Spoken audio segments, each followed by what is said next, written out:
ஸ்ரீமதே ராமானுஜாய நமஹா. கார்வண்ணன். அக்காக்காய் கார்வண்ணன் வண்டார் குழல்வார என்று பெரியாழ்வார் யசோதை பாவனையில் கூறுகிறார்.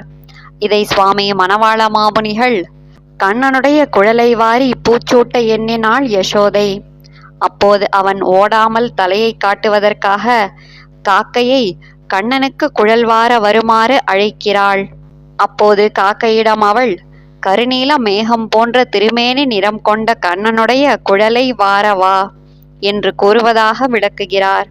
ஏழுலகுக்கு உயிராய எம் கார்வண்ணனை என்று திருமங்கையாழ்வார், எல்லா லோகங்களுக்கும் உயிராக இருப்பவன் எம்பெருமான், அவன் அடியார்களுக்கு அனுபவிக்கத்தக்க கருநீல திருமேனியை உடையவன் என்கிறார்.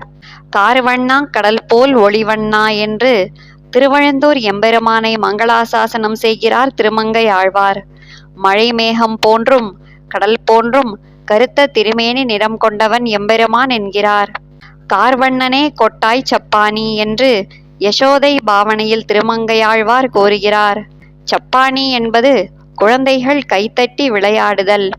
குழந்தை கண்ணனிடம் கருத்த மேகம் போன்ற திருமேனி நிறமுடையவனே என்றழைத்து அவனை கைத்தட்டச் சொல்கிறார். கற்கியாம் இன்னம் கார்வண்ணனே என்று நம்மாழ்வார், எம்பெருமான் பல அவதாரங்களை எடுத்தான், இன்னமும் கல்கி என்னும் அவதாரத்தையும் எடுக்க உள்ளான். அந்த எம்பெருமான் நீர் நிறைந்த கருமையான மழைமேகம் போன்ற திருமேனி நிறமுடையவன் என்கிறார். கார்வண்ணன் கண்ணபிரான் என்று நம்மாழ்வார், மழைமேகம் போன்ற திருமேனி நிறமுடையவன் எம்பெருமான், அந்த திருமேனி அழகை தமக்கு அனுபவிக்க கொடுப்பதற்காகவே கண்ணனாக அவதரித்தான் என்கிறார். கார்வண்ணன் கார்க்கடல் ஞாலமுண்ட கண்ணபிரான் என்று நம்மாழ்வார், பிரளய காலத்தில் லோகங்களையெல்லாம் விழுங்கி தன் வயிற்றில் வைத்து காத்தான் எம்பெருமான், அவனே மழைமேகம் போன்ற திருமேனி நிறம் கொண்ட கண்ணன் என்கிறார்.